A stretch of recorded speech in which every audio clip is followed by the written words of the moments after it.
ഉള്ളിൽ നിന്നുള്ള ആത്മതത്വം വെളിവായി അതിൻ്റെ പ്രകാശത്തിൽ മനസ്സും ബുദ്ധിയും നിറഞ്ഞ് അങ്ങോട്ട് സന്തോഷിച്ച് ഉല്ലസിച്ചിരിക്കുക. അങ്ങനെയുള്ള ആനന്ദരസം സമൃച്ഛതി, വളരെ വലിയ തോതിൽ ലുബ്ധില്ലാതെ പിശുക്കില്ലാതെ നിരന്തരം അനുഭവപ്പെടുന്നു. വിശുദ്ധസത്വസ്യ ഗുണാഃ പ്രസാദഃ സ്വാത്മാനുഭൂതിഃ പരമാ പ്രശാന്തിഃ തൃപ്തിഃ പ്രഹർഷഃ പരമാത്മനിഷ്ഠ യയാ സദാനന്ദരസം സമൃച്ഛതി. നിങ്ങൾ കേൾക്കുന്നുണ്ടോ? ഒരു പക്ഷേ വിവേക ചൂടാമണിയിലുള്ള ഈ ശ്ലോകം ഞാൻ ഇതിന് മുൻപും പറഞ്ഞു കാണും, ഒരളവ് വരെ അർത്ഥവും പറഞ്ഞിട്ടുണ്ടാവും. ഇതെന്താ സ്വാമിജി പിന്നെയും പറയണത് എന്ന് ചോദിച്ചാൽ ഇത് ഒരു തവണയോ 2 തവണയോ പറഞ്ഞാൽ പോരാ. ഈ മുക്തിസുധാകരം സമാപിക്കുന്നതിന് മുൻപ് നമ്മുടെ പ്രേക്ഷകരിൽ ഭൂരിപക്ഷം ജനങ്ങളും ഈ ശ്ലോകം പറഞ്ഞ് എല്ലാവർക്കും പറഞ്ഞു കൊടുക്കാൻ അവർക്ക് പറ്റണം. ഇതാണ് സ്വാമിജിയുടെ ഉദ്ദേശം. നിങ്ങൾ നല്ല പോലെ മനസ്സിലാക്കണം. അത് എത്ര വിശേഷപ്പെട്ട ഒരു ശ്ലോക. ഇത് എന്തിൻ്റെ മഹിമയാണ് വർണ്ണിക്കുന്നത്, വിവരിക്കുന്നത്, പറഞ്ഞ് മനസ്സിലാക്കുന്നത്? നിങ്ങൾ ഓരോരുത്തരുടെയും മനസ്സിൻ്റെ മഹിമയെ, അതിനുള്ള സാധ്യതയെ, അതിനുള്ള കഴിവിനെയാണ് ഉദ്ബോധിപ്പിക്കുന്നത്. വേറെ ഒരു സംഗതിയെക്കുറിച്ചും നമ്മളിവിടെ പറയുന്നില്ല. നിങ്ങൾക്ക് എല്ലാവർക്കുമുള്ള മനസ്സ് ഒരു ട്രഷറാണ്, ഒരു നിധിയാണത്. അതിനെ നിധിയാക്കി നിങ്ങൾ മനസ്സിലാക്കുന്നില്ല, മനസ്സിലാക്കാൻ ആവശ്യപ്പെടുന്നുമില്ല. മനോദാരിദ്ര്യം തന്നെ വല്ലാത്തൊരു ദാരിദ്ര്യ. We have economic poverty. I would like to say all of us are suffering from inner mental emotional poverty.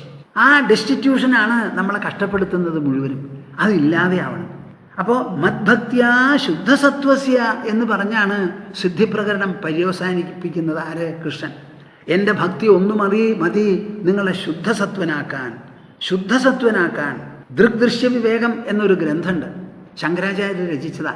അതിൽ അദ്ദേഹം പറയുക, എവിടം വരെയാ നമുക്ക് ഈ മനസ്സിനെ പവിത്രമാക്കി എവിടം വരെ കൊണ്ടു ചെല്ലാന്ന്. ദേഹാഭിമാനേ ഗലിതേ വിജ്ഞാതേ പരമാത്മനി എത്ര മനോയാതി തത്ര സമാധയ. ഇതൊക്കെ ആര് കേൾക്കാനാ? ഇത് പക്ഷിയും മൃഗവും സിംഹവും ആനയൊന്നും കേൾക്കില്ല കേട്ടോ. ഇത് മനുഷ്യ ചെവികൾ വേണം ഇത് കേൾക്കാൻ. മനുഷ്യ മനസ്സ് വേണം ഇതിൽ ആകൃഷ്ടമാകാൻ. മനുഷ്യ ബുദ്ധി വേണം ഇത് നുണയാനും നുകരാൻ. ദേഹാഭിമാനേ ഗലിതേ. ഈ ശ്ലോകം ഞാൻ കൽക്കട്ടയിലുള്ള കാലത്താണ് ആദ്യമായിട്ട് വായിച്ചത്. എനിക്കത് വായിച്ചപ്പോൾ തോന്നി, ഓഹോ, ഇങ്ങനെയാണോ നമ്മുടെ മനസ്സിനെ ഇങ്ങനെ ആക്കി തീർക്കാൻ നമുക്ക് സാധിക്കുമോ? എല്ലാവരും പറയുന്നത് ജന്മജന്മങ്ങൾ വേണം. എന്തിന്? ഭഗവാനെ കാണാൻ, ഭഗവാന്റെ അടുത്ത് നിന്ന് എന്തെങ്കിലും ഒരു അനുഗ്രഹം കിട്ടാൻ ഒരു ജന്മം കൊണ്ടൊന്നും ആവില്ല എന്ന്. ഇത് ആരായി പറയുന്നത്? ഈ പറയുന്നവർക്ക് വല്ലതും മനസ്സിലാക്കിയിട്ട് പറയുന്നവരാണോ? ഇവിടെ നോക്കി ഇതിൽ എന്താ പറയണേന്ന്. ദേഹാഭിമാനേ ഗലിതേ. ദേഹത്തിലോടുള്ള അഭിമാനമുണ്ടല്ലോ, ഇതാണ് ഞാൻ, ഇത് വിട്ടൊന്നുമല്ല. ഈ തിന്നണതും നടക്കണതും ഉറങ്ങണതും ആയ ഈ ദേഹമല്ലാതെ എനിക്കൊന്നുമില്ല. ഇതല്ല ശരി, ദേഹിയാണ് ഞാൻ. അപ്പം ദേഹത്തോട് നമുക്കുള്ള അഭിമാനം, അതൊരു അഭിമാന രൂപത്തിലാണ് മനസ്സിൽ കിടന്ന് കളിക്കുന്നത്. നിങ്ങൾക്കൊരു ദേഹമുണ്ടെന്ന് ദേഹം പറയുന്നുവോ അതോ മനസ്സ് പറയുന്നുവോ?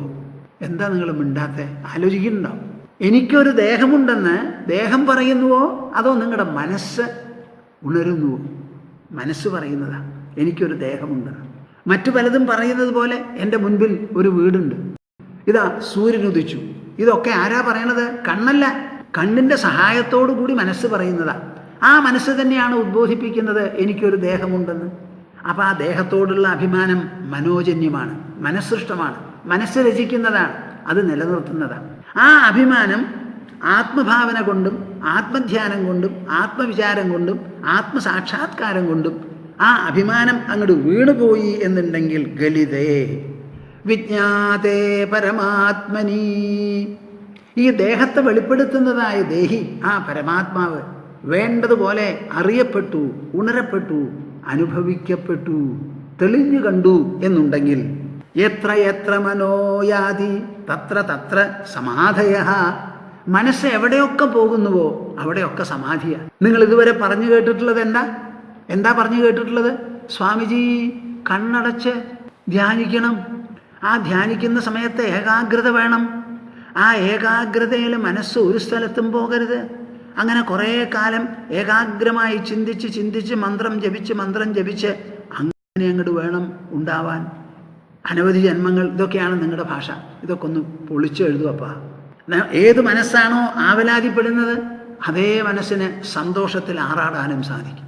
വലത്തോട്ട് തിരിഞ്ഞാൽ ലോകം, ഇടത്തോട്ട് തിരിഞ്ഞാൽ ഈശ്വരൻ, ആത്മാ. അപ്പം നമ്മുടെ മനസ്സ് ഇതിൻ്റെ രണ്ടിൻ്റെ ഇടയിലാണ്. ഇന്ദ്രിയങ്ങളിലൂടെ പുറത്തേക്ക് പാഞ്ഞുകൊണ്ടിരിക്കുന്നു മനസ്സ്. അതേ മനസ്സിനെ പിൻവലിപ്പിച്ച് ആത്മാഭിമുഖമാക്കി തീർത്തു എന്നുണ്ടെങ്കിൽ ഈ പറയുന്ന സന്തോഷവും ആനന്ദവും ആറാടലും നിങ്ങൾക്ക് അനുഭവപ്പെടും. പക്ഷേ നാം ജന്മജന്മങ്ങളായി എന്ന് പറഞ്ഞാൽ എന്താ അർത്ഥം?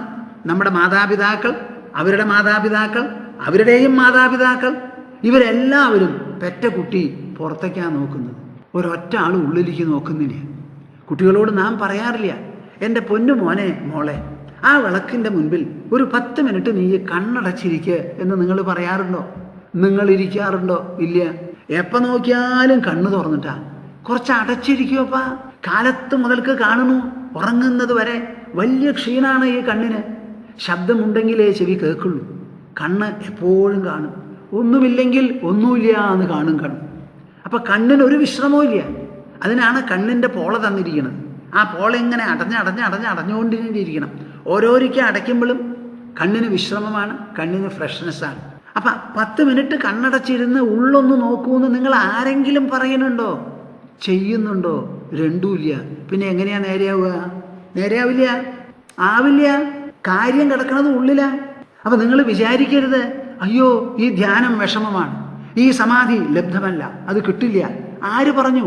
എവിടെ എഴുതിയിരിക്കുന്നത് കിട്ടില്ല? മനുഷ്യൻ നേടാനും മനുഷ്യനെ സാക്ഷാത്കരിക്കാനും വേണ്ടിയാണ് ഇത് സാഹിത്യ രൂപത്തിൽ, ശാസ്ത്ര രൂപത്തിൽ നമ്മുടെ മുമ്പിൽ അവതരിപ്പിക്കുന്നത്. ഇപ്പം നമ്മുടെ മുക്തിസുധാകരൻ കേട്ട് പലരും എൻ്റെ അടുത്ത് പറയുക, സ്വാമിജി വളരെ കാലമായി ഞാൻ ഈ ഏകാദശം ഒന്ന് ആരെങ്കിലും ഒരു ഗുരുമുഖത്തിൽ നിന്ന് കേൾക്കണം എന്ന് പറഞ്ഞ് വളരെ കൊതിച്ചുകൊണ്ടിരിക്കുന്നു. ഇപ്പോഴാണ് സാധിച്ചത്. ഏകാദശത്തിലാണ് എല്ലാം. ഇത് ഒരാളും പറയണില്ല. ഒന്നിലോ സമയമില്ലാത്തതാവാം കാരണം, അല്ലെങ്കിൽ മറ്റു കാരണങ്ങളാകാം. നിങ്ങൾ കേൾക്കാറില്ല. ഇത് കേൾക്കുമ്പോഴല്ലേ മനസ്സിലായത് എന്ത്? ശ്രീമദ് ഭാഗവതം എന്ന് പറയുന്നത് ആത്മപ്രകാശം വിതരണം ചെയ്യുന്ന ശാസ്ത്രമാണ്, ഗ്രന്ഥമാണ്, സംഹിതയാണ്. അതിലുള്ള അവതരണം, അതിലുള്ള സംവാദം, അതിലുള്ള ചർച്ച, എന്തെല്ലാം ഉണ്ടോ അത് മുഴുവനും ഈ ആത്മദ്യോതകമാണ്. ദേഹാഭിമാനേ ഗലിതേ വിജ്ഞാതേ പരമാത്മനി എത്ര എത്ര മനോയാതി തത്ര തത്ര സമാധയഃ. ഇതെന്തിനാ പറഞ്ഞത്? മദ്ഭക്ത്യാ ശുദ്ധസത്വസ്യ യോഗിനോ ധാരണാവിദഃ. അപ്പം ഈശ്വരനോട്, പരമകല്യാണനിധിയായിരിക്കുന്ന ശ്രീഹരിയോട് ഭക്തി പുലർത്തി അനന്യമായ ഭക്തിയുടെ പ്രവാഹത്തിൽ വ്യക്തിത്വം സംശുദ്ധമായി വിശുദ്ധസത്വമായി എന്നുണ്ടെങ്കിൽ ആ ആൾക്ക് എന്തെങ്കിലും ഒരു സിദ്ധി വേണം എന്ന് തോന്നുമോ? ഇതാണ് എൻ്റെ ചോദ്യം. പല സിദ്ധികളും നമുക്ക് നേടാനുണ്ടാവും, അതിനുള്ള സാധ്യതയും ഉണ്ടാവും, അതിനുള്ള മാർഗങ്ങളും നമ്മുടെ ശാസ്ത്രങ്ങളിൽ നിർദ്ദേശിച്ചിട്ടുണ്ട്. എന്ന് പറഞ്ഞിട്ട് സ്വർഗത്തെയും നരകത്തെയും പറ്റിയുള്ള വിവരണങ്ങൾ ശാസ്ത്രങ്ങളിൽ ഉണ്ടല്ലോ. ആ ശാസ്ത്രങ്ങളൊക്കെ വായിച്ചതിന് ശേഷം വിവേകം വന്നു കഴിഞ്ഞാൽ ഒരു മനുഷ്യൻ സ്വർഗത്തിൻ്റെ പിന്നാലെ പോകുമോ അതോ സ്വന്തം അന്തരാത്മാവിൻ്റെ പിന്നാലെ പോകുമോ? നിങ്ങൾ ഓരോരുത്തരും മറുപടി പറയണം. ഓരോരുത്തരും പറയണം. മരിച്ചു പോയതിന് ശേഷം ഒരു സ്വർഗം കിട്ടും, നന്ദനവനം അവിടെയുണ്ട്. അതിൻ്റെ പിന്നാലെ നാം ഓടണമോ അതോ നമ്മുടെ മനസ്സിൽ തന്നെ സ്വർഗം സൃഷ്ടിക്കാനും രചിക്കാനും ആസ്വദിക്കാനും നോക്കണോ? ഇതാണ് ഏകാദശ സ്കന്ധം, മുക്തിസ്കന്ധം നിങ്ങളോട് ചോദിക്കുന്നത്.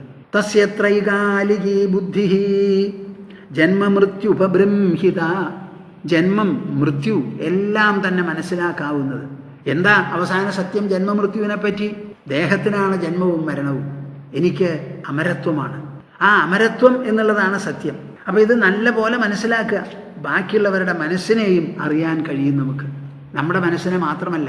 ഒരാൾ സംസാരിക്കുമ്പോൾ ആ സംസാരിക്കുന്നതിൻ്റെ പിന്നിലെന്താ, അയാളുടെ മുഖം പറയുന്നത് എന്താ, ഇങ്ങനെ പല വിധത്തിലുള്ള ലക്ഷണങ്ങളും നമുക്കുണ്ടാവും.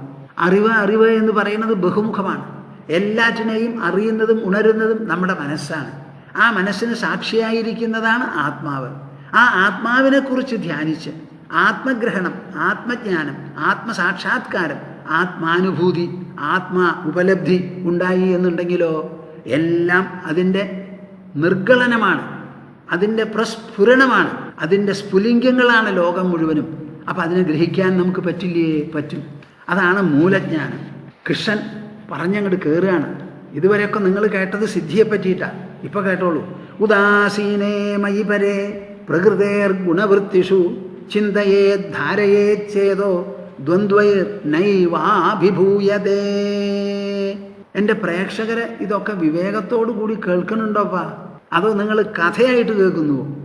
ഇത് കഥയല്ല, തത്വകഥനമാണ്, മൂല്യകഥനമാണ്, സിദ്ധാന്ത കഥനമാണ്, ആദർശ വിവരണമാണ്. അനുഷ്ഠാനം വേണ്ടതുപോലെ പ്രതിപാദിക്കുകയാണ് ഇവിടെ.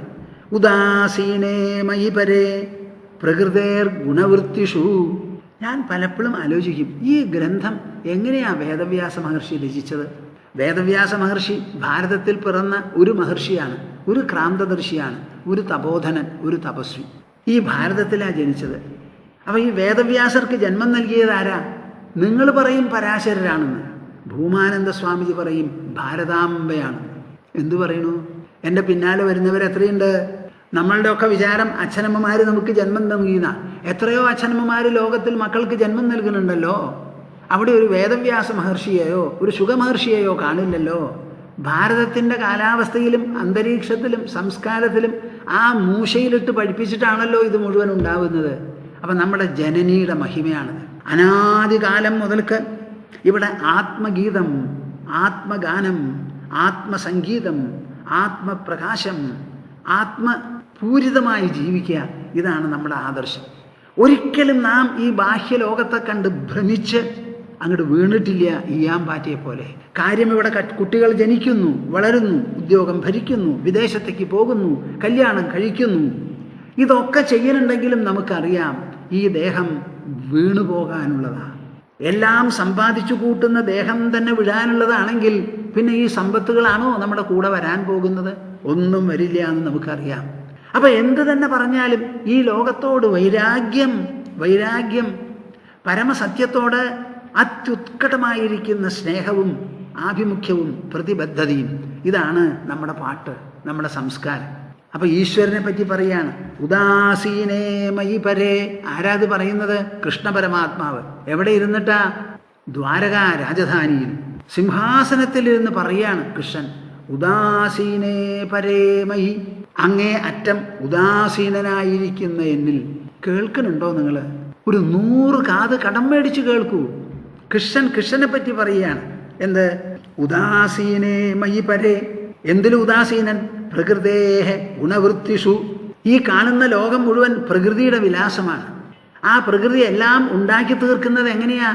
സത്വം, രജസ്, തമസ് എന്ന് പറയുന്ന 3 ഗുണങ്ങളുടെ സൃഷ്ടിയാണിത് മുഴുവനും. നല്ല ഭാഷയിൽ പറഞ്ഞാൽ പ്രകൃതിയുടെ വികൃതിയാണ് ലോകം. പ്രകൃതിയുടെ വികൃതി വിശേഷമായി സംഭവിക്കുന്നു പ്രകൃതി. അപ്പം എന്താ? ഈ ലോകമായി. അങ്ങനെ പ്രകൃതിയുടെ ഗുണവൃത്തികളിലെല്ലാം തന്നെ പ്രകൃതിയുടെ ഗുണവൃത്തിഷു, ഗുണകാര്യങ്ങളിലെല്ലാം ഉദാസീനേ പരേമയി, അതിൽ ഉദാസീനനായിരിക്കുകയാണ് ഞാൻ. ഒരൊറ്റ എണ്ണത്തിൽ എനിക്ക് ഒരൊട്ടലോ ഒരു മുങ്ങലോ ഇല്ല. 16,008 ഭാര്യമാരാണ്, പത്നിമാരാണ് കൃഷ്ണന് എന്ന് നിങ്ങൾ എല്ലാവരും കേട്ടിട്ടുണ്ടാവും, സമ്മതിക്കും.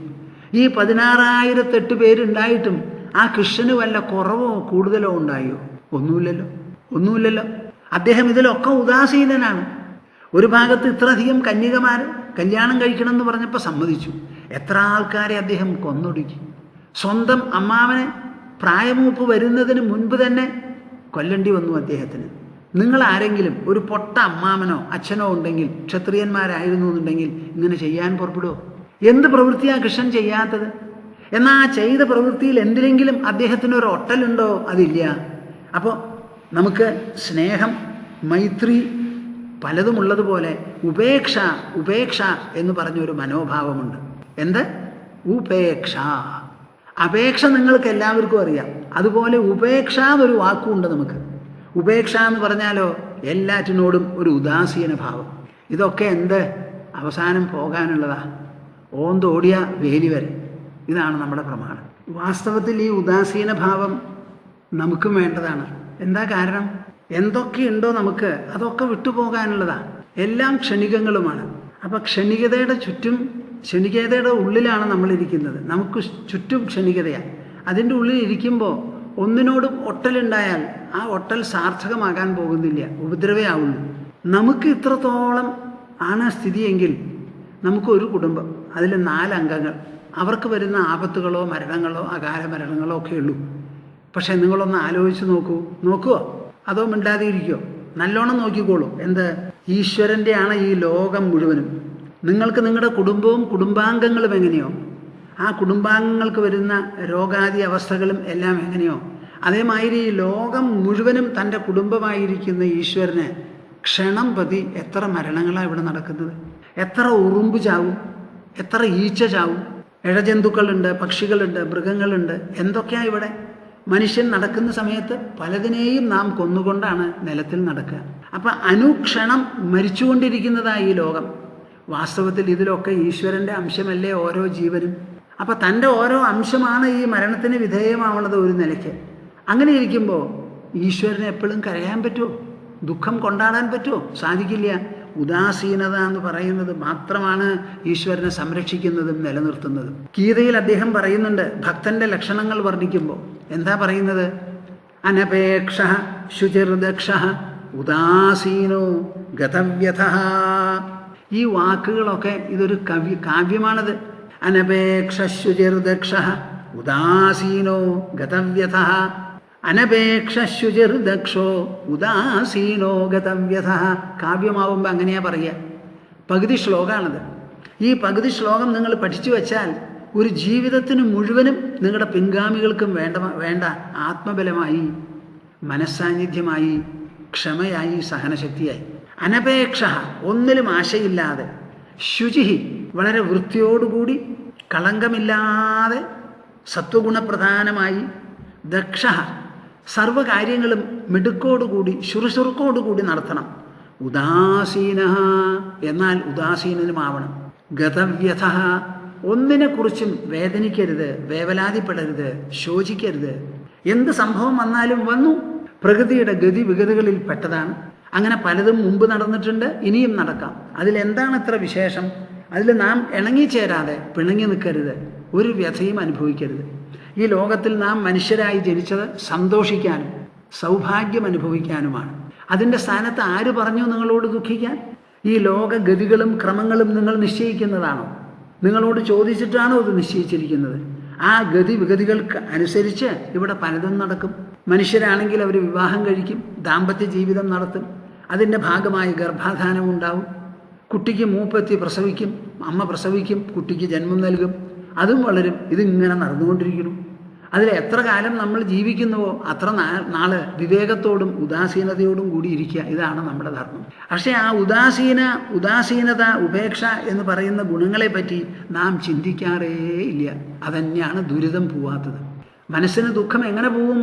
ഉദാസീനത വരുന്നവരെ പോവില്ല. അപ്പം ഇവിടെ പറയുകയാണ്, സിദ്ധികളെയൊക്കെ പറ്റി പറഞ്ഞതിന് ശേഷം അതിനെ കവച്ചു വയ്ക്കുന്ന ഗുണങ്ങളെയാണ് ഇപ്പോൾ പറയുന്നത്. ഇതും സിദ്ധി തന്നെയാണ്.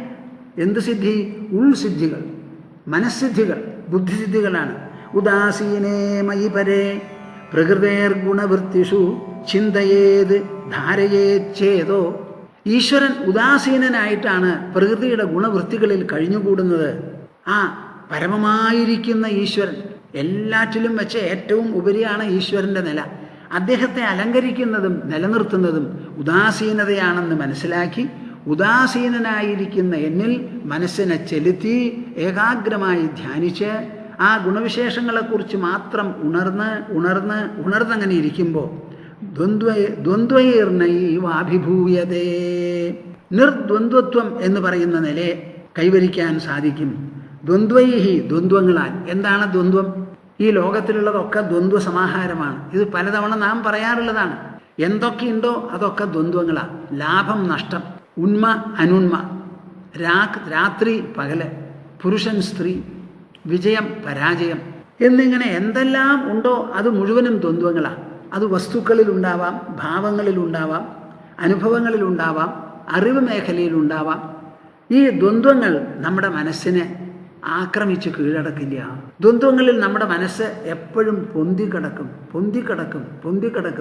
വെള്ളത്തിൽ തടി പൊന്തിക്കിടക്കുന്ന മാതിരി, നീന്താൻ പഠിച്ചവൻ പൊന്തിക്കിടക്കുന്ന മാതിരി. ദ്വന്ദ്വൈർ നൈവാഭിഭൂയതേ. ഇതൊരു സിദ്ധിയാണ്. കേൾക്കുന്നുണ്ടോ? നിങ്ങൾ ശ്രദ്ധിക്കുന്നുണ്ടോ? കൃഷ്ണൻ ഇതിനെ സിദ്ധിയായിട്ടാണ് പറയണത്. എന്താ സിദ്ധി? അദ്വന്ദ്വം എന്ന് പറയുന്ന സിദ്ധി. ഇപ്പം നിങ്ങൾ തൂക്കി നോക്കൂ. നിങ്ങൾക്ക് അദ്വന്ദ്വം വേണോ അതോ പരകായ പ്രവേശം വേണോ? ആലോചിച്ച് വേണം മറുപടി പറയാൻ. ബാക്കി എല്ലാ സിദ്ധികളും ഈ അദ്വൈതത്തിൻ്റെ പിന്നിൽ ഊതിക്കളയാനേ ഉള്ളൂ, പറന്നു പോവുമല്ല. ഉദാസീനേ മയി പരേ പ്രകൃതേർ ഗുണവൃത്തിഷു ചിന്തയേ ധാരയേ ചേതോ. ഇതിന് നാം എന്തു വേണം? ചേതസ് എന്ന് പറഞ്ഞാൽ മനസ്സ്. ആ മനസ്സിനെ ഉപയോഗിച്ച് ഉദാസീനനായിരിക്കുന്ന ഭഗവാനെക്കുറിച്ച് ധ്യാനിക്കുക. ഇതിനു മുമ്പ് കൃഷ്ണൻ പറഞ്ഞത് എന്താ? നമ്മുടെ മനസ്സിൽ അല്ലെങ്കിൽ ഹൃദയത്തിൽ ഭൂതാഴത്തും തണ്ട് മേപ്പെട്ടുമായിട്ടൊരു താമരയുണ്ട്, ഒടിഞ്ഞു കിടക്കുക. അപ്പോൾ അതിനെ നിങ്ങൾ മനസ്സിൽ സങ്കല്പിച്ച് അതിനെ മുകളിലേക്കാക്കി പൂ മുകളിലും അതിൻ്റെ തണ്ട് താഴത്തുമാക്കണം. എന്നിട്ടോ അതിലെന്തു വേണം? സൂര്യനും ചന്ദ്രനും അഗ്നിയും മൂന്നെണ്ണത്തെയും കൊണ്ടുവന്ന് അങ്ങനെ തേജപൂർണമാക്കി തീർക്കണം അതിനെ. അതിലാണ് ചതുർഭുജധാരിയായിരിക്കുന്ന മഹാവിഷ്ണുവിനെ പ്രതിഷ്ഠിച്ച് ധ്യാനിക്കേണ്ടത്. അദ്ദേഹത്തിൻ്റെ കിരീടം, കുണ്ടലം, വനമാല, ശ്രീവത്സം, ശ്രീനികേതനം ഇങ്ങനെയൊക്കെ ആയിട്ടുള്ള പലതും ആയിട്ട് അദ്ദേഹത്തിനെ ധ്യാനിക്കുക.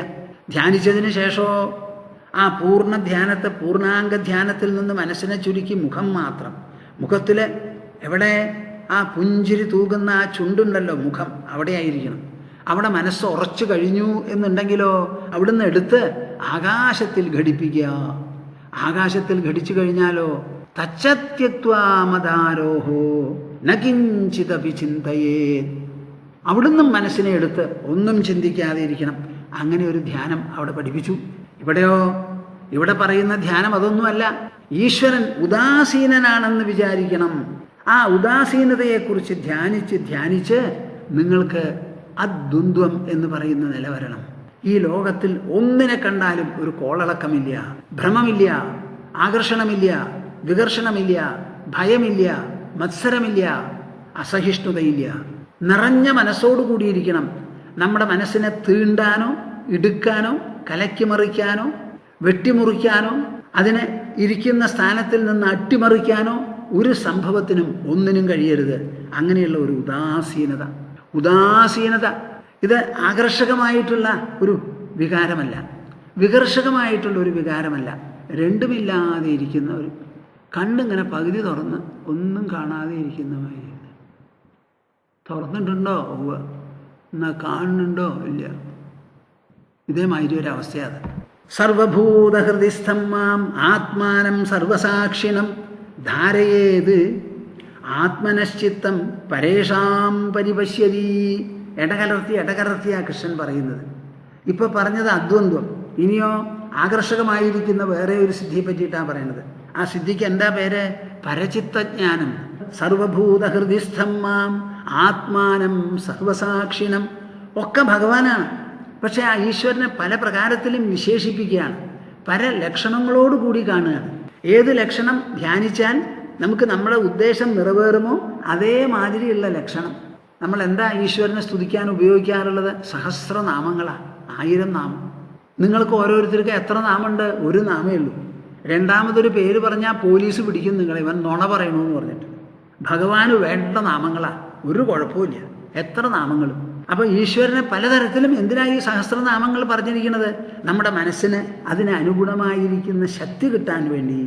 സർവഭൂതഹൃദിസ്ഥം മാം, എല്ലാ ഭൂതങ്ങളുടെയും ഹൃദയത്തിൽ സ്ഥിതി ചെയ്യുന്ന എന്നെ, ആത്മാനം പരമാത്മാവായിരിക്കുന്ന ഞാൻ, സർവസാക്ഷിണം എല്ലാറ്റിനും സാക്ഷിയായിട്ടുള്ളവൻ, ധാരയേത് ആത്മനശ്ചിത്തം. അങ്ങനെ ഒരാളെക്കുറിച്ച് മനസ്സിലിങ്ങനെ ധ്യാനിക്കുന്നു. ആരെ? ഈശ്വരനെ. ആ ഈശ്വരനോ എല്ലാ ഭൂതങ്ങളിലും കുടികൊള്ളുന്നവനാണ്, എല്ലാറ്റിൻ്റെയും സാക്ഷിയാണ്.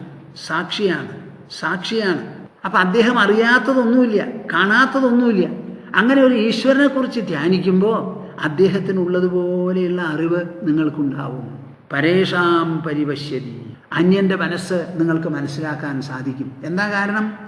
ആ മനസ്സിലും ആ ദേഹത്തിലും കുടികൊള്ളുന്ന ഈശ്വരനെ അതേപടിക്ക് നിങ്ങൾ ധ്യാനിക്കുമ്പോൾ ആ മനസ്സറിയാൻ സാധിക്കുമല്ലോ. എന്ത് യുക്തിയാണെന്നറിയോ ഈ പറയുന്നതിലൊക്കെ? പരിശോധിച്ച് നോക്കൂ, അപ്പോഴല്ലേ അറിയുള്ളൂ. പക്ഷേ പരിശോധിക്കണോ എന്നുള്ളൊരു പരിശോധനയും കൂടി വേണം. സർവഭൂതഹൃദിസ്ഥം മാം ആത്മാനം സർവസാക്ഷിണം ധാരയേത് ആത്മനശ്ചിത്തം പരേഷാം പരിപശ്യതി. എല്ലാറ്റിലും കുടികൊള്ളുന്നവനാണ് ഈശ്വരൻ, അതേസമയം എൻ്റെ പരമാത്മാവുമാണ്. അപ്പം ഞാൻ എല്ലാറ്റിലും കുടികൊള്ളുന്ന ഈശ്വരനെ ധ്യാനിക്കുമ്പോൾ എൻ്റെ പരമാത്മാവ് പരമേശ്വരനായി മാറുകയാണ്. In other words, by contemplating upon the supreme lord, whom I consider to be an indweller in all, my own spiritual and soul dimension goes on increasing in a manifold manner. ഇതല്ലേ സംഭവിക്കുന്നത്? ഞാൻ ഈശ്വരനെ ധ്യാനിക്കുന്നു, ഈശ്വരനെ സർവഭൂത ഹൃദയസ്ഥനായിട്ട് കാണുന്നു, സർവസാക്ഷിയായിട്ട് കാണുന്നു. അപ്പോൾ എന്തു വന്നു? എൻ്റെ ധ്യാനത്തിൽ സർവസാക്ഷിത്വം, സർവഭൂത ഹൃദയസ്ഥത്വം തന്നെത്താനെ എൻ്റെ ധ്യാനത്തിൽ ഗുണങ്ങളായി വരിക. അങ്ങനെ ഗുണങ്ങളായി വരുമ്പോൾ എനിക്ക് എൻ്റെ കാര്യങ്ങൾ വിട്ട് മറ്റു പല കാര്യങ്ങളും അറിയാനുള്ള ഒരു ശക്തി, ഒരു സ്വാധീനം സ്വാഭാവികമായും ഉണ്ടാവും. അതാണ് നടക്കുന്നത്. അജ്ഞാതിഭിർനഹന്യേത മുനേർ യോഗമയം വപുഃ മദ്യോഗശ്രാന്തചിത്തസ്യ യാദസാം ഉദകം യഥാ. അജ്ഞാതിഭിർനഹന്യേത മുനേർ യോഗമയം വപുഃ. എന്താ ഇവിടെ പറയുന്നത്? ഒരു മുനി, മനനശീലൻ, തപസ്വി, യോഗാഭ്യാസം നടത്തുന്നവൻ യോഗമയം വപുഃ. ആ യോഗം, ധ്യാനം അഭ്യസിച്ച് ആ ധ്യാനമയത്വം, യോഗമയത്വം കൈവന്നിട്ടുള്ള ഒരു ശരീരം യോഗമയം വപുഃ. അഗ്ന്യാദിഭിർനഹന്യേത. അതിനെ അഗ്നി മുതലായിട്ടുള്ള സാധനങ്ങൾ ബാധിക്കില്ലത്രേ. നമ്മുടെ കുന്തിദേവി ഉണ്ടല്ലോ, അവർ വിവാഹം കഴിക്കുന്നതിന് മുൻപ് ഒരു അഡോളസെന്റ് ഇന്റലിജൻസ് നടത്തി. എന്താ അത്? മഹർഷി കൊടുത്തിട്ടുള്ള ഒരു വലിയ വര. ആ വരം ഉപയോഗിച്ച് ഒരു നേരം പോക്ക് തോന്നിയിട്ട് ആ സൂര്യനെ കുറിച്ച് ധ്യാനിച്ചു പോയി. അപ്പോൾ സൂര്യനെ എങ്ങനെയാണ് ധ്യാനിച്ചത്? തനിക്കൊരു പ്രിയനാവണം എന്ന് വിചാരിച്ചാണ് ധ്യാനിച്ചത്. ധ്യാനിച്ചു കുറച്ച് കഴിയുമ്പോഴേക്കും സൂര്യൻ പ്രത്യക്ഷപ്പെട്ടു, ഒരു തേജപുഞ്ചമായി. അത് കഴിഞ്ഞ് കുന്തിയോട് പറഞ്ഞു, നീ എന്നെ വിളിച്ചില്ലേ? എനിക്ക് നീ ആയിട്ടൊരു സംഗമം വേണം ഇപ്പോൾ ഇവിടെ എന്ന് പറഞ്ഞു. കുന്തിക്ക് നിവൃത്തി ഉണ്ടായില്ല. ദേവന്മാർ പറയുമ്പോൾ നമുക്ക് ഒഴിവാകാൻ പറ്റില്ലല്ലോ. ഉടനെ ഗർഭമായി, രാത്രിയായി. വെളുപ്പാങ്കാലത്താകുമ്പോഴേക്കും ഗർഭം മൂത്ത്, രാത്രി കഴിയില്ല അത്ര ഋഷിഗർഭങ്ങളൊക്കെ. അത് കുട്ടിയായി, കന്യകയാണ്, ആർക്കും അറിയില്ല. ഇപ്പം എന്താ ചെയ്യുക? അബദ്ധം പറ്റി. ആ അബദ്ധത്തിന് വേണ്ടി എന്ത് ചെയ്തു? ആ കുട്ടിയെ പാക്ക് ചെയ്തു, ഭംഗിയായിട്ട് പാക്ക് ചെയ്ത് വലിയ ഒരു ആത്മഗതത്തോടുകൂടി പുഴയിൽ കൊണ്ടങ്ങോട്ട് ഒഴുക്കിയിട്ട് ആ കുട്ടി മരിച്ചില്ല. അത് കിട്ടിയതാണല്ലോ കർണൻ. ഇതാണ് സംഭവം. എന്തിനാ ഞാനിത് പറഞ്ഞത്? പഞ്ചഭൂതങ്ങൾ നമ്മളെ ആക്രമിക്കും. ഇപ്പോൾ പുഴയിലോ വെള്ളത്തിലോ വീണാൽ എല്ലാവരും മരിക്കും, മരിക്കാതെയും ഇരിക്കും. അപ്പോൾ ഒരു കുട്ടി വാസ്തവത്തിൽ ദൈവമാണെന്ന് തന്നെ പറയും. സാധാരണ ഒരു കുട്ടി വെള്ളമുള്ള കിണറ്റിൽ വീണാലും കൂടി മരിക്കില്ല എന്ന് പറയും. മരിക്കാതെ പൊന്തി കിടക്കുന്ന പറയും. മുതിർന്നവർ മരിക്കും. അങ്ങനെ ഒരു വിശേഷമുണ്ട്. ചിന്തിക്കേണ്ടതാണ് എന്താണ് കാരണം എന്ന്. അതുപോലെ അഗ്ന്യാദിഭിർനഹന്യേത. അഗ്നി, വെള്ളം, കാറ്റ് എന്ന് തുടങ്ങി പല നാശകരമായിട്ടുള്ളത്, സഹായം പോലെ നാശവും സംഭവിക്കാം. ഒരു കൊടുങ്കാറ്റ് വീശിയാൽ വലിയ കെട്ടിടങ്ങളും പാലവും വരെ തകർന്നു എന്ന് വരാം. വെള്ളം, ഒരു സുനാമിയിൽ എത്ര നഷ്ടം വന്നു. അതുപോലെ അഗ്നി പെട്ടെന്ന് അങ്ങോട്ട് തീപിടിച്ചാൽ എത്ര നാശങ്ങൾ വരാം. അഗ്ന്യാദിഭിർനഹന്യേത മുനേഹ യോഗമയം വപുഃ. സാധാരണ നമ്മളെ ശരീരം ഭക്ഷണം കൊണ്ട് മാത്രം ഉപജീവിക്കുന്നതാണ്. കുറേയൊക്കെ നാം കാറ്റ് ശ്വസിക്കാറുണ്ട്, വെള്ളം കുടിക്കാറുണ്ട്, അല്പസ്വല്പം ചിലർ എക്സസൈസ് എടുക്കും. ഇത്രയേ ഉള്ളൂ. അതിലാ ഒരു യോഗം ആരും കൂട്ടിച്ചേർക്കാറില്ല. എന്താ ഈ യോഗമയത്വം? നാം ശരീരത്തിലാണ് ജീവിക്കുന്നത്, ഭൂമിയിലാണ് അധിവസിക്കുന്നത് എന്നുണ്ടെങ്കിൽ മനസ്സുകൊണ്ട് നാം ഈശ്വരനിൽ അധിവസിക്കണം. അതാണ് യോഗം. ഈശ്വരൻ എന്നുള്ളൊരു ഭാഗം നമ്മുടെ വ്യക്തിത്വത്തിൽ കൂട്ടി അങ്ങോട്ട് ചേർക്കണം. ഞാനല്ല, ഈശ്വരനാണ്. ലോകത്തിലല്ല, ഈശ്വരനിലാണ്. അപ്പം ആ ഈശ്വരനിൽ അധിഷ്ഠിതമാണ് എൻ്റെ ജീവിതം എന്നുള്ള വിചാരം മനസ്സിൽ ഉറപ്പിച്ച് അതിലൊരു പൂർണ്ണമായ ഐക്യം വന്നാൽ നമ്മുടെ ശരീരം തന്നെ യോഗവപുസ്സാകും. യോഗമയം വപുഃ. അങ്ങനെയുള്ള വപുസ്സിനെ അഗ്നിയോ വെള്ളമോ കാറ്റോ ഭൂമിയോ ഒന്നും തന്നെ ഹനിക്കില്ലത്രേ. അഗ്ന്യാധിപിർനഹന്യേത. പ്രഹ്ലാദന് സംഭവിച്ചത് അങ്ങനെയല്ലേ? സീതയുടെ അഗ്നിപ്രവേശം എന്തായിരുന്നു? ശ്രീരാമൻ പറഞ്ഞു, ഞാൻ വന്നത് സീതയെ നിന്നെ കൂട്ടിക്കൊണ്ടുപോകാനൊന്നുമല്ല, രാവണൻ ചെയ്ത തെറ്റിന് ശിക്ഷിക്കാനാണ് വന്നത്. നീ എന്തിനു വേണ്ടി എൻ്റെ കൂടെ വരണം എന്ന് പറഞ്ഞ് ലക്ഷ്മണനെ നോക്കി ഹോമകുണ്ടുണ്ടാക്കി സീതയോട് അതിലിറങ്ങി ശുദ്ധിയായിട്ട് വരാൻ പറഞ്ഞു. സീത ഒരു കൂസലും കൂടാതെ അതിലിറങ്ങി കുളിച്ചങ്ങോട്ട് മേപ്പെട്ടു വന്നു. വല്ല കുറവുണ്ടായോ? ഇല്ല. എന്താ അതിൽ നിന്ന് നമ്മൾ മനസ്സിലാക്കുന്നത്? ഏത് അഗ്നിയാണോ നമ്മളെ ദഹിപ്പിക്കാൻ നാം ഉപയോഗിക്കുന്നത്, അതേ അഗ്നി യോഗവപുസ്സിനെ സ്പർശിക്കില്ല. പ്രഹ്ലാദനെ തീയിലിട്ടു, പക്ഷെ ഒരു പ്രയോജനം ഉണ്ടായില്ല. തണുത്ത അനുഭവം ആ പ്രഹ്ലാദന്.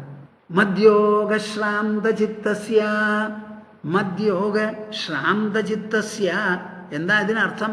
എൻ്റെ യോഗം, ഈശ്വര എന്നുള്ളൊരു യോഗം ഉണ്ടല്ലോ, ഈ പറഞ്ഞ ധ്യാനമൊക്കെ, അത് അഭ്യസിച്ച് മനസ്സ് പൂർണ്ണമായി ഈശ്വരനിൽ ലഗ്നമായി, വ്യഗ്രമായി, മഗ്നമായി എന്നുണ്ടെങ്കിൽ, ഇത് മൂന്നും കഴിഞ്ഞാൽ യാദസാം ഉദകം യഥാ. ജലജന്തുക്കൾ ജലത്തിൽ ഒരു വിഷമവും കൂടാതെ നടക്കുന്നുണ്ടല്ലോ. നമ്മളെ അല്ലേ വെള്ളം മുക്കുള്ളൂ? മത്സ്യത്തിനെ മുക്കോ? ആമയെ മുക്കോ? മുതലയെ മുക്കോ? നീർക്കോലിയെ മുക്കോ? ഒന്നിനെയും മുക്കില്ലല്ലോ. അപ്പൊ വെള്ളത്തിൽ എങ്ങനെയാണോ ജലജന്തുക്കൾ, അതേപോലെ പഞ്ചഭൂതങ്ങളുടെ ഉള്ളിൽ പഞ്ചഭൂത ജന്തുക്കളായിരിക്കുന്ന നമുക്കും സഞ്ചരിക്കാൻ സാധിക്കും. ഇനി നിങ്ങൾക്ക് എന്തു വേണം ഒന്ന് പറയും. നാം ഇവിടെ ശ്രീമദ് ഭാഗവതത്തിൽ പ്രതിപാദിക്കുന്ന ഭക്തി ഒരു ശുഷ്കമായ അഭ്യാസമോ അനുധാവനമോ ആണോ, അതോ അത് പൂർണ്ണ പുഷ്കലമായിരിക്കുന്ന ഒരു നിധിയോ എന്നാണ് എൻ്റെ ചോദ്യം. ഇതിന് നിങ്ങൾ മറുപടി പറയണം. ഭക്തി എന്നുള്ളത് 2 അക്ഷരമാണ്. ആ 2 അക്ഷരം എവിടത്തോളമാണ് അതിൻ്റെ വ്യാപ്തി, അതിൻ്റെ ആഴം, അതിൻ്റെ ഉത്തുംഗത, അതിൻ്റെ മേന്മ, മഹിമ, ശ്ലാഘ്യത, ഉപയോഗം, ഇതൊക്കെ നിങ്ങൾ മനസ്സിലാക്കണം. യാദസാം ഉദകം യഥാ. സ്വൽപ്പം പോലും ഈ പഞ്ചഭൂതങ്ങളിൽ നിന്നുള്ള ആക്രമണം ഉണ്ടാവില്ല യോഗത്താൽ സമ്പന്നമായിരിക്കുന്ന ധന്യമായിരിക്കുന്ന ശരീരത്തിന്. അജ്ഞാതിഭിർനഹന്യേത മുനേർയോഗമയം വപുഃ മദ്യോഗ ശ്രാന്തചിത്തസ്യ യാദസാം ഉദകം യഥാ. മദ്വിഭൂതിരഭിധ്യായൻ ശ്രീവത്സാസ്ത്ര വിഭൂഷിതാഃ ധ്വജാതപത്രവ്യജനൈഃ സ ഭവേത് അപരാജിതഃ. കൃഷ്ണൻ വിടുന്നുണ്ടോ? വിടണില്ല. ഇനി ഒരു സിദ്ധിയെ പറ്റി പറയാണ്. എന്ത്? അപരാജയം. നിങ്ങൾക്ക് എല്ലാവർക്കും വേണം, വേണ്ടേ? ആരെങ്കിലും കേട്ടിട്ടുണ്ടോ ഇങ്ങനെ ഒരു സിദ്ധി ഉണ്ടെന്ന്? അയ്യോ, ഞാൻ അവിടെ തോറ്റു, ഇവിടെ തോറ്റു. തോൽക്കാതിരിക്കാൻ നിങ്ങൾ എന്ത് ചെയ്തു? മൂക്ക് പിടിച്ചു ഉണ്ടു, ഉറങ്ങി, സമ്മതിച്ചു. അതുകൊണ്ടൊന്നും ആയില്ല. ജീവിതത്തിൽ നിഷ്ഠ വേണം, ഭക്തിനിഷ്ഠ വേണം, ഈശ്വര വിശ്വാസം വേണം, ഈശ്വരനിൽ ആശ്രയം തോന്നണം. ആ ഈശ്വരൻ അജയ്യനാണ്, അപരാജിതനാണ് എന്നുള്ള ധാരണ വേണം നമുക്ക്. ഞാനൊരു ഈശ്വരനെ സേവിക്കുക, ആ ഈശ്വരനെ ഒന്നിനും കൊള്ളാത്തവനാ എന്ന് പറഞ്ഞാൽ എന്താ കാര്യം? ഈശ്വരൻ എന്നുള്ള വിചാരം തന്നെ നിങ്ങളെ അജയ്യനാക്കണം. ശുകമഹർഷി ആദ്യമേ പറഞ്ഞിരിക്കുകയാണ്. എന്ത്? കിം അജിതോപതിനോപസന്നാൻ. ഈ ഭാഗവതം പറയേണ്ടവരാരാ, എങ്ങനത്തവരാന്നുള്ള ചോദ്യത്തിന് മറുപടി പറയാ. ചീരാണി കിം പഥിന സന്തി ദിശന്തി ഭിക്ഷാം നൈവാഘ്രിപാഃ പരഭൃതഃ സരവോപ്യശുഷ്യൻ രുദ്ധാഗുഹ കിമജിതോവതിനോപസന്നാൻ കസ്മാത് ഭജന്തി കവയോ ധനദുർമദാന്ധാൻ. ഈ ശ്ലോകം ഞാൻ മുമ്പും പറഞ്ഞ് മനസ്സിലാക്കിയിട്ടുണ്ട്. പക്ഷെ അത് എത്ര പറഞ്ഞാലും മതിയാവില്ല. നിങ്ങൾ സ്വയം ഓരോരുത്തരെ പറഞ്ഞ് മനസ്സിലാക്കി തുടങ്ങണം. അവരവർക്കത് അത്ര സ്നേഹവും വേണം അതിൽ. എന്താ അവിടെ പറയണത്? ഈ ശ്രീമദ് ഭാഗവതം എന്ന് പറയുന്നത് ഒരു പാരമഹംസ്യ സംഹിതയാണ്. അപ്പം ഞാൻ ഈ പറയുമ്പോൾ നിങ്ങൾ മനസ്സിലാക്കുന്നുണ്ടല്ലോ അതിൻ്റെ വൈഭവം എത്രയുണ്ടെന്ന്, അതിൻ്റെ വിശാലത എത്രയുണ്ട്, അതിൻ്റെ ഔന്നത്യം എത്രയുണ്ട്, ഔത്കൃഷ്ട്യം എത്രയുണ്ട് എന്ന് മനസ്സിലാവുന്നുണ്ടല്ലോ നിങ്ങൾക്കിപ്പോൾ. ഈ മഹാശാസ്ത്രം പറയാൻ ഉപായപ്പെട്ടവരായാൽ പറ്റില്ല. നല്ല വൈരാഗ്യവും ജ്ഞാനവും ആത്മാനുഭവവും ഒക്കെ ഉള്ള ആൾക്കാർ, പരമഹംസന്മാർ പറയുമ്പോഴാണ് അത് ശരിയാവുക. അവർ ആ ശാസ്ത്രം എങ്ങനെ കൈകാര്യം ചെയ്യണം? നിർഭയരായി, ലജ്ജയില്ലാതെ, മടിയില്ലാതെ, തൊലി ഉരിച്ച് പറയണം കാര്യങ്ങൾ. അത് പറയാനുള്ള ആൾക്കാരെ കുറിച്ച് പറയുകയാണ്. ശ്രീമദ് ഭാഗവതം കയ്യിലുണ്ട്. സദസ്സിനെ നോക്കി ഞാനിത് മുഴുവൻ പറഞ്ഞാൽ അവർ ഉൾക്കൊള്ളുമോ, ശരിയാവോ, മുഖം ചുളിക്കുമോ എന്നൊന്നും വിചാരിക്കാൻ പറ്റില്ല. നിങ്ങൾക്ക് എന്താ ആവശ്യം? നിങ്ങൾ ശാസ്ത്രം പറയുമ്പോൾ ഈശ്വരനായിട്ട് പറയണം, ഈശ്വരനായിട്ട് പറയണം, ജീവനായിട്ട് പറയരുത്, ഭക്തനായിട്ട് പറയണം, ഭുക്തനായിട്ട് പറയരുത്, ഭോഗിയായിട്ട് പറയരുത്, യോഗിയായിട്ട് പറയണം, സാധകനായിട്ട് പറയരുത്, സിദ്ധനായിട്ട് പറയണം. ആ സിദ്ധൻ എങ്ങനത്തവനാ? ചീരാണി കിം പഥിന സന്തി ദിശന്തി ഭിക്ഷാം. ഇങ്ങനെ നടന്നു പോകുമ്പോൾ പലരും കീറത്തുണി കഷ്ണങ്ങൾ പാതയുടെ ഇരുഭാഗത്തും വലിച്ചെറിഞ്ഞിട്ടുണ്ടാവും. 2 ഭാഗത്തും ഇല്ലെങ്കിൽ ഇപ്പുറത്താണ് വീടുകളെന്ന് വെച്ചാൽ കയ്യിൽ കിട്ടിയതൊക്കെ വഴിയിലെറിയണ ഒരു സ്വഭാവം ഇന്ത്യക്കാർക്കുണ്ടല്ലോ. അവിടെ കീറത്തുണി കഷ്ണങ്ങൾ ധാരാളം ചിന്നിച്ചെതറി കിടക്കുന്നുണ്ടാവും. അതിലല്പം വലുപ്പമുള്ളത് നോക്കി പറക്കിയെടുത്ത് തുന്നിക്കൂട്ടി വേണമെങ്കിൽ അരയിലൊന്ന് ചുറ്റിക്കോളൂ. കടയിലൊന്നും പോയി മുണ്ടു മേടിക്കണ്ട, ഒരാളോടും ചോദിക്കേണ്ടാണ്. അപ്പം ശുകമഹർഷി, നൂല് ബന്ധമില്ലാത്ത മഹർഷി പറയുകയാണ്. അദ്ദേഹത്തിൻ്റെ ശരീരം ഞാൻ മുമ്പും പറഞ്ഞിട്ടുണ്ട്, ഏതുപോലെ നഗ്നമോ തുറന്നതോ എല്ലാവർക്കും കാണാമെന്നുള്ളതോ അതേപോലെയാണ് അദ്ദേഹത്തിൻ്റെ മനസ്സും. തുറസ്സാണ്. ആ തുറന്ന മനസ്സോടുകൂടി അദ്ദേഹം പറയുകയാണ്, ചീരാണി കിം പഥിന സന്തി ദിശന്തി ഭിക്ഷാം നൈവാഘ്രിപാ പരഭൃത. അപ്പോൾ ഉടുക്കാനായിട്ട് കീറത്തുണി കഷ്ണങ്ങളുണ്ട്. ഇനി ആഹാരം കഴിക്കാനോ അനവധി പാദപങ്ങൾ വൃക്ഷങ്ങളുണ്ട്. അവർക്ക് സംസ്കൃതത്തിൽ എന്താ പേര്? പരഭൃത്തുക്കൾ എന്നാണ് പേര്. ഒരൊറ്റ മരമോ ഒരൊറ്റ ചെടിയോ തനിക്ക് വേണ്ടി ജീവിക്കില്ല. ഞങ്ങളുടെ ആശ്രമത്തിൽ ഇപ്പോഴും ഉണ്ട് ചക്ക. ഇന്നാളിവിടെ ചക്കക്കറി വെച്ചിട്ടുണ്ടായിരുന്നു ഒരു എലിശ്ശേരി. ഇവിടുന്ന് ചക്ക എടുത്തിട്ടാണ്. ഈ വർഷക്കാലത്ത് ചക്ക എങ്ങനെയാണ് കിട്ടണേ? പ്ലാവിൻ്റെ ധർമ്മമാണത്. ആ ചക്ക പറിക്കുമ്പോൾ ഒരെണ്ണം പറിക്കരുതെന്ന് പ്ലാവ് പറയോ? പറയില്ല. നിങ്ങൾ പറിച്ചില്ലെങ്കിലോ പാവം കരഞ്ഞുകൊണ്ട് അത് താഴ്ത്തു വീഴും. അപ്പോൾ വൃക്ഷങ്ങൾ മുഴുവൻ പരഭൃത്തുക്കളാണ്. പരഭൃത്തുക്കൾ എന്ന് വെച്ചാൽ അന്യനെ സംരക്ഷിക്കാനുള്ളവരാണ്. അങ്ങനെയുള്ളവരുടെ ചക്കയോ മാങ്ങയോ ഇലയോ എന്തെങ്കിലുമൊക്കെ പറിച്ചു തന്നോളൂ. അല്ലെങ്കിൽ കിഴങ്ങുകളുണ്ടാവും. കഴിഞ്ഞുകൂടാനല്ലേ, അവിടുന്ന് അത് കിട്ടും. ഈ വൃക്ഷങ്ങളും വൃത്തുകളും ഒക്കെ ആരുണ്ടാക്കിയതാ? ഒരാളുണ്ടാക്കിയതല്ല. ഉള്ള വൃക്ഷങ്ങളെ നമ്മൾ മറിച്ചു കൊണ്ടുപോയി കുഴിച്ചിട്ട് രക്ഷിച്ചു കൊണ്ടുവരുന്നുണ്ടായിരിക്കാം. പക്ഷേ ഭൂമിയെ പ്രകൃതി പ്രദാനം ചെയ്തതുപോലെ ഇതിലുള്ള വൃക്ഷങ്ങളും ലതകളുമെല്ലാം പ്രകൃതി സമ്പത്തായിട്ട് മനുഷ്യന് തന്നിട്ടുള്ളതാണ്. അത് നിങ്ങൾക്ക് പോയി കഴിച്ചൂടെ? എന്തിനാ പേടിക്കണത്? അപ്പോൾ ഉടുക്കാൻ വസ്ത്രമായി, കഴിക്കാൻ ഭക്ഷണമായി. ഇനി കുടിക്കാൻ വെള്ളമോ? സരവോപ്യശുഷ്യൻ. പുഴകൾ വറ്റുന്നുണ്ടോ? വറ്റാത്ത പുഴകളില്ലേ? എപ്പോൾ വേണമോ പോയി കുടിച്ചോളൂ വെള്ളമെടുത്ത്. ആരാ നിങ്ങളോട് പാടില്ല എന്ന് പറയാൻ? താൻ എന്താണോ എന്നിൽ ഇറങ്ങിയത് എന്നൊന്നും പുഴ ചോദിക്കില്ല. രുദ്ധാഗുഹ. ഇനി കിടക്കണം, വിശ്രമിക്കണം എന്നുണ്ടെങ്കിലോ? തണുപ്പ് കാലത്ത് വലിയ തണവാ. ഗുഹയിൽ പോയാൽ അവിടെ തണവില്ല. നിങ്ങളുടെ തന്നെ ശ്വാസം ചെറിയ ദ്വാരത്തോട് കൂടിയിട്ടുള്ളൊരു ഗുഹയാണ്. ആ അന്തരീക്ഷത്തിന് ചൂട് പിടിപ്പിക്കാൻ നിങ്ങളുടെ ശരീരം തന്നെ മതി, വേറൊന്നും വേണ്ട. ആ ശരീരത്തിൻ്റെ ചൂട് തന്നെ അതിൽ വ്യാപിക്കും. അതിൻ്റെ മുഖത്തിൽ ഏതെങ്കിലും ഒരു വാതിൽ വെച്ച് ആരെങ്കിലും പൂട്ടിയിട്ടുണ്ടോ? ഇല്ലല്ലോ. രുദ്ധാഗുഹ കിമജിതോവതിനോപസന്നാൻ. അതിനു വേണ്ടിയിട്ടാണ് ഞാനിതൊക്കെ പറഞ്ഞത്. അജിതൻ എന്ന ആരെയാ പറയുക? ഈശ്വരനെയാണ് പറയുക. അദ്ദേഹത്തിന് ഒരു തരത്തിലും ഒരിക്കലും പരാജയം ഉണ്ടായിട്ടില്ല. അജിതനാണ് അദ്ദേഹം. അജിതൻ. നമ്മുടെ ജാമ്പവാന്റെ ഗുഹയിൽ ശമന്തകം അന്വേഷിച്ച് കൃഷ്ണൻ ചെന്നപ്പോൾ ജാമ്പവാന്റെ വീര്യവും പരാക്രമവും, ഞാൻ ശ്രീരാമദൂതനാണോ, എൻ്റെ ഗുഹയിലേക്ക് ആരാടാ കടന്നു വരാൻ, ആരായാലും സമ്പ്രതി സംഹനിപ്പേൻ, ഇപ്പം തന്നെ ഞാൻ ഇടിച്ചു കൊല്ലും എന്ന് പറഞ്ഞ് യുദ്ധം തുടങ്ങി. 28 ദിവസം അവർ പടപൊരുകിയത്. അവസാനം എന്തായി? കൃഷ്ണൻ ഒരു ഇടി അങ്ങോട്ട് കൊടുത്തപ്പോൾ താഴത്ത് വീണപ്പോഴാണ് മനസ്സിലായത്, അയ്യോ എനിക്ക് അബദ്ധം പറ്റിയല്ലോ. ആർക്കാ പ്രായം കൂടുതൽ? ജാമ്പവാനാ. കൃഷ്ണനോ ചെറുപ്പക്കാരനാ. ആ സമയത്താണ് അത് ഉണ്ടായത്. അപ്പം അജിതനാണെന്ന്. തന്നെ ഒരാൾക്കും ജയിക്കാൻ പറ്റില്ല. ആ ആള് പറഞ്ഞിട്ടുണ്ടോ നിങ്ങൾ എന്നെ അഭയം പ്രാപിക്കാൻ പറ്റില്ല? ഇവിടെ നമ്മുടെ കേരള ഗവൺമെൻറ് 2-3 കൊല്ലം മുൻപ് പറഞ്ഞു, ഞങ്ങളുടെ കയ്യിൽ ഡിയർനെസ് അലവൻസ് കൊടുക്കാനില്ല, ലീവ് ശമ്പളവും തരാനില്ല, അതുകൊണ്ട് കുറച്ചു കാലത്തേക്കൊക്കെ നിർത്തിവെച്ചിരിക്കുകയെന്ന് സർക്കാർ പറഞ്ഞതാണ്. ഒരു വ്യവസായ മേധാവി പറഞ്ഞതല്ല. അതുപോലെ നമ്മുടെ ഈശ്വരൻ പറയുന്നുണ്ടോ, അയ്യോ എൻ്റെ അടുത്ത് കുറേ അധികം ആൾക്കാർ വന്നു, അവരെ പാർപ്പിക്കാൻ സ്ഥലമില്ല, ഭക്ഷണം കൊടുക്കാനും ഇല്ല, ഇനി നിങ്ങൾ കുറച്ചു കാലത്തേക്ക് എന്നെ ശരണം പ്രാപിക്കരുത്, 2 കൊല്ലത്തേക്ക് ഒരു ഹോളിഡേ ഡിക്ലെയർ ചെയ്യുക. അങ്ങനെ ചെയ്തിട്ടുണ്ടോ ഈശ്വരൻ? എന്താ നിങ്ങൾക്ക് മനസ്സിലാവണില്ലേ പറയണത്? കിം അജിതോപതിനോപസന്നാൻ. തന്നെ ശരണം പ്രാപിച്ചവരെ പരിരക്ഷിക്കാൻ പറ്റില്ല എന്നിങ്ങനെ കൃഷ്ണൻ എപ്പോഴെങ്കിലും, ഭഗവാൻ ഈശ്വരൻ എപ്പോഴെങ്കിലും പറഞ്ഞിട്ടുണ്ടോ? അദ്ദേഹം അജിതനാണ്. അങ്ങനെ ഇരിക്കെ കസ്മാത് ഭജന്തി കവയോ ധനദുർമദാന്ധാൻ. എനിക്ക് ഈ ശ്ലോകം വളരെ ഇഷ്ടമാണ്. എത്ര ഇഷ്ടം എന്ന് പറയാൻ പറ്റില്ല. നിങ്ങൾ ലോകത്തിലുള്ള എല്ലാ ക്ലാസും കൊണ്ടൊന്ന് തൂക്കിയാലും എൻ്റെ ഈ ഇഷ്ടം തൂക്കിയെടുക്കാൻ പറ്റില്ല. അത്ര ഇഷ്ടം എനിക്കിതിനോട്. കസ്മാത് എന്തുകൊണ്ടാണ്? കവയഹ അറിവുള്ളവർ, മഹർഷിമാർ, തത്വജ്ഞാനികൾ, നല്ല ഭക്തശിരോമണികൾ, ഭാഗവതന്മാർ, ഭജന്തി കവയോ ധനദുർമദാന്ധാൻ. കയ്യിൽ കുറച്ച് പണമുണ്ട് എന്ന് പറഞ്ഞ് അന്ധന്മാരായിരിക്കുന്നവരുടെ മുൻപിൽ മുട്ടുമടക്കി ഞാൻ ഭാഗവതം വായിക്കാമെന്നോ ശാസ്ത്രം പറയാമെന്നോ എന്ന് പറഞ്ഞ് പട്ടികളെ മാതിരി നക്കിക്കൊണ്ട് ചെല്ലണോ എന്ന് ചോദിക്കണോ അദ്ദേഹം. ശാസ്ത്രം പറയുമ്പോൾ അതിനർഹിച്ച ഗൗരവത്തോടു കൂടി പറയണം, മതിപ്പോടുകൂടി പറയണം. ഭഗവാനാണ് നമ്മുടെ ഉള്ളിലും പുറത്തും. ആ ഭഗവാന്റെ വാക്കുകൾ ജനങ്ങളെ പറഞ്ഞു കേൾപ്പിക്കുന്നത് അവരെ അനുഗ്രഹിക്കാനാണ്. അങ്ങനെ പറയുന്ന സമയത്ത് അതിൽ നമ്മുടെ മനസ്സിൽ ഒരു ദാസ്യമോ ഒരു ഭയമോ ഒരു ലജ്ജയോ ഒരു കലവറയോ ഒരു പിൻവാങ്ങലോ ഉണ്ടാവരുത്.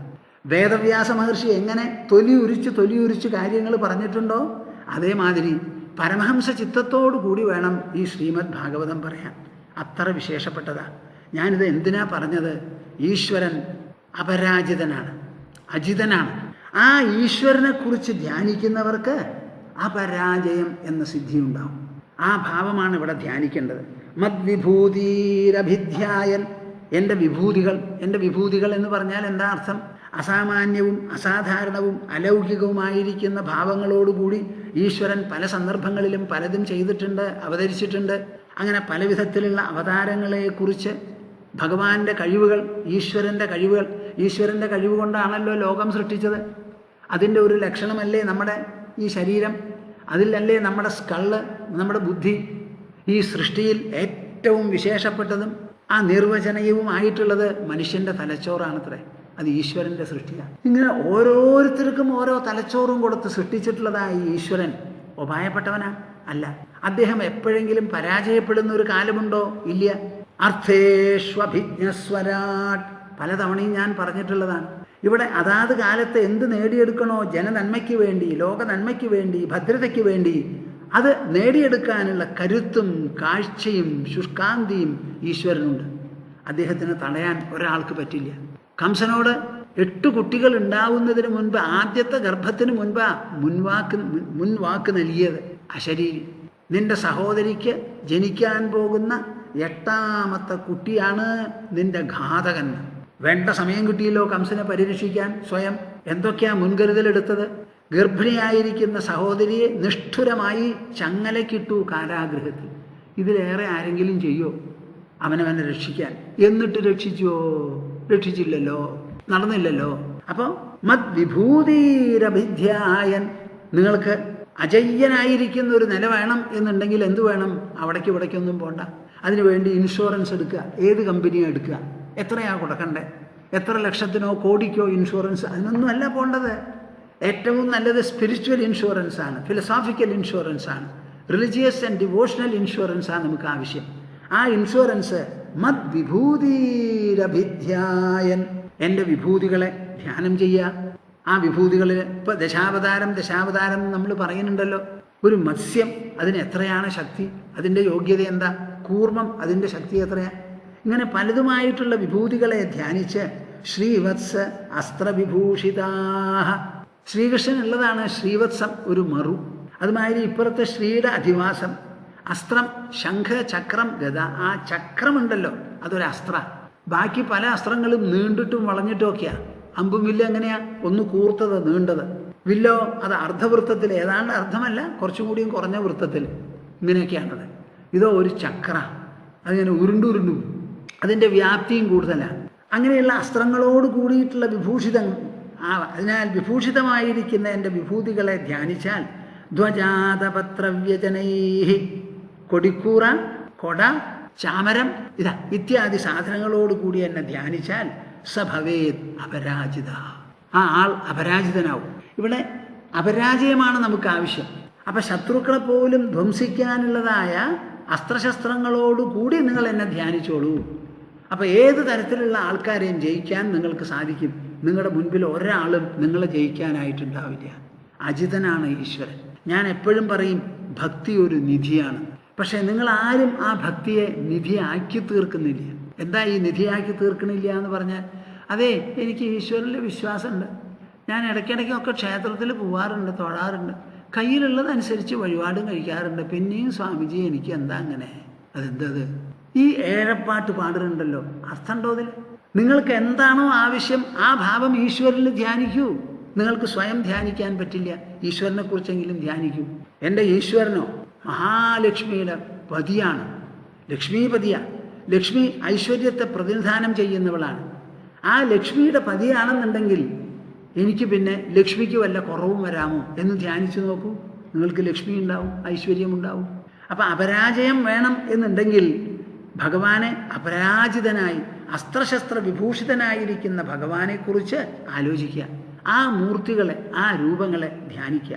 മദ്വിഭൂതിരഭിധ്യായൻ ശ്രീവത്സാസ്ത്ര വിഭൂഷിതാഹ ധ്വജാതപത്രവ്യജനൈഹി സഭവേത് അപരാജിത. ഉപാസകസ്യ മാമേവം യോഗധാരണയാ മുനേഃ സിദ്ധയ പൂർവകഥിതാഃ ഉപതിഷ്ഠൻ യശേഷതഃ. ഇപ്പം പല പ്രകാരത്തിലുള്ള ധ്യാനം പറഞ്ഞു കൊടുത്തു.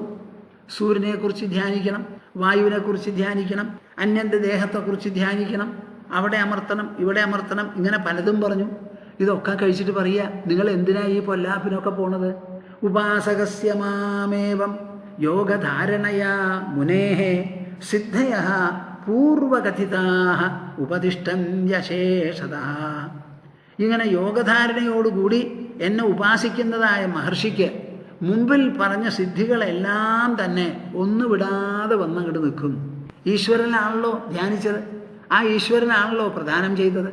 അങ്ങനെ സർവപ്രദാതാവായിരിക്കുന്ന ഈശ്വരനെ നിങ്ങൾ ഉപാസിക്കൂ. എന്താ ഈ ഉപാസന? ഉപസമീപേ, അവിടെ ചെന്നിരിക്കണം. സാധാരണ നമ്മൾ ഭഗവാനെ എന്താ വിചാരിക്കുന്നത്? ദാ അവിടെ, എവിടെയാ? മേഘത്തിൻ്റെ മുകളിൽ, ആകാശത്തിൻ്റെ മുകളിൽ. ഒരാളും ഭഗവാൻ എന്ന് പറഞ്ഞ് നെഞ്ഞത്ത് കൈവയ്ക്കുന്നവരില്ല, ഒക്കെ അപൂർവ. എനിക്കിങ്ങനെ കഷ്ടം വന്നുവല്ലോ എന്ന് പറഞ്ഞ് നെഞ്ഞത്ത് തൊടും. എൻ്റെ ഭഗവാൻ എന്ന് പറഞ്ഞ് നെഞ്ഞത്ത് തൊടുന്നവരാരുമില്ല. നിങ്ങളുടെ ധാരണ മുഴുവൻ ദൂരെയാണ്. അത് വിട്ട് ഉപാസിക്കുക എന്ന് പറയുമ്പോൾ ആ ഭഗവാനെ പിടിച്ച് അടുത്തിരുത്തുക, നമ്മൾ അഭിമുഖമായിട്ടിരിക്കുക. അങ്ങനെ രണ്ടുപേരും കണ്ടുകൊണ്ട് നടത്തുന്ന ഉപാസന. അപ്പോൾ ഇവിടെ പറയുന്നത് അതും വിട്ട ധ്യാനിക്കണം എന്നാണ് പറയുന്നത്. ഉപാസകസ്യ മാമേവം യോഗധാരണയാ മുനേഃ സിദ്ധയഃ പൂർവകഥിത ഉപദിഷ്ടം യശേഷതഃ. മുൻപ് പറഞ്ഞിട്ടുള്ള സിദ്ധികളെല്ലാം തന്നെ ആ ആളുടെ അടുത്ത് വന്നങ്ങോട്ട് നിൽക്കും, ഡാൻസ് കളിക്കാൻ തുടങ്ങും. അപ്പോൾ എൻ്റെ ഭക്തൻ ഒരു നിലയ്ക്കും ഉപായപ്പെട്ടവനല്ല. ആ ഭക്തൻ്റെ ശക്തിയെ നിങ്ങൾ അളക്കാൻ നോക്കിയാൽ എൻ്റെ ശക്തിയെ അളക്കുന്നത് മാതിരിയാവും. സാധാരണ ഭക്തന്മാർ അതിനൊന്നും മെനക്കെടാറില്ല, അതിനൊന്നും പോവാറില്ല. അവർക്ക് ഈശ്വര വിചാരവും അതിൽ നിന്ന് ഊറി വരുന്ന സന്തോഷവും സൗഭാഗ്യവും മാത്രം മതി എന്ന് പറഞ്ഞ് വിട്ടുകളയുക. അല്ല, അവർ സിദ്ധന്മാരാവണം എന്ന് വിചാരിച്ച് പുറപ്പെടുകയാണെങ്കിലോ ഇഷ്ടം പോലെ സാധിക്കും, ധാരാളം സാധിക്കും.